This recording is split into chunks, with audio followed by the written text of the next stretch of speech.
The Queen Consort used her first solo engagement in her new royal title to meet domestic abuse workers and survivors. Camilla met people who had used the domestic abuse service at Chelsea and Westminster Hospital, as well as independent domestic violence advisors and other staff in the field at the hospital on Thursday. During the visit, Camilla met Shauna Begum and her 3-week-old son Jeremy. Ms. Begum has used her personal experience of abuse to serve as a pioneer worker for the domestic abuse charity Safe Lives, and Camilla said it was really nice to hear such a positive story after Ms. Begum told her that her life was now very different. Camilla told Ms. Begum she was doing a wonderful job and it was very important to have people with experience of abuse involved in support services. Ms. Begum, who previously met Camilla at another domestic abuse campaign, said, "We met in Manchester when I was expecting the baby and it's really lovely for the Queen to see the baby 3 weeks in. She's always been really down to earth and an amazing patron for Safe Lives." Zainab El-Sharif, an independent domestic violence advocate from the El Housania Moroccan Women's Center, said Camilla mentioned in their conversation the stigma back in the day that used to be attached to domestic abuse.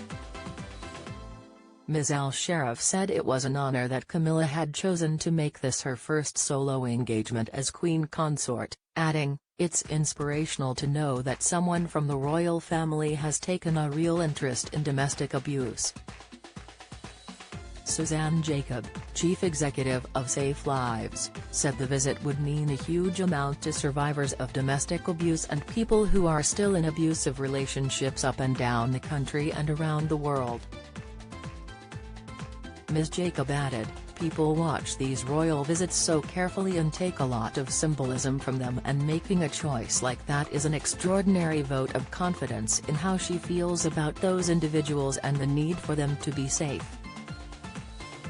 Isabel Boyer, chair of Safe Lives, said Camilla had always spoken with an acknowledgement of how widespread domestic abuse is in society and that her involvement with the charity had made a huge difference in terms of publicity.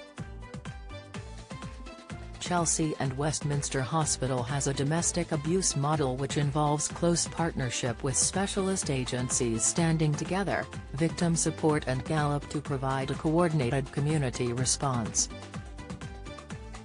Camilla will be crowned queen in a ceremony alongside her husband, King Charles III, on May 6. As it was announced by Buckingham Palace this week, the 75-year-old will be anointed with holy oil before she takes her place on a throne next to Charles. The coronation will take place in Westminster Abbey, 8 months after the monarch's accession and the death of Queen Elizabeth II.